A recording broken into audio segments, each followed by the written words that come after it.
People often remember Vikings as lightning-fast sea rovers, but in 1865, a massive army landed in England to stay, conquer, and remake the land.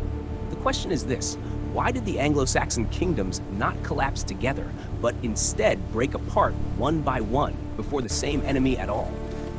The first foothold was East Anglia, where the Great Heathen Army used the land as a base instead of merely raiding and then sailing away for good. On paper, England still had more kings, more land, and more people, while the Vikings were one invading force, yet mobile and concentrated. The fatal mistake of the Anglo-Saxon kingdoms was believing they were still facing the same seasonal raids they had long known before.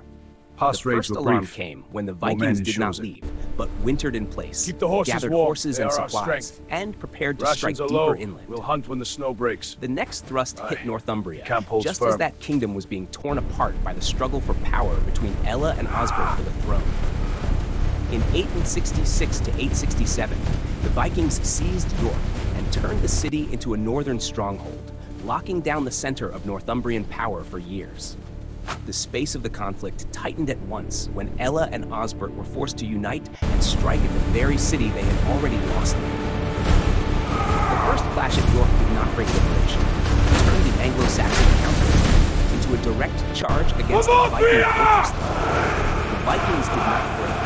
They held York, killed both Ella and Osbert in the battle that decided Northumbria's fate from that day on.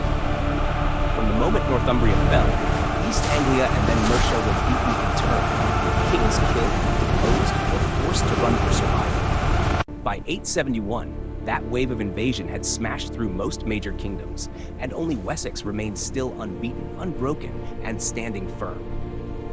The battlefield left by the invasion was not only littered with bodies, but a political map torn apart and rewritten by Scandinavian power there. The Viking invasion of England was therefore not just a chain of battles, The Vikings have left us in ruins, but we cannot yield. To survive, we must unite our kingdoms. This path will forge one England,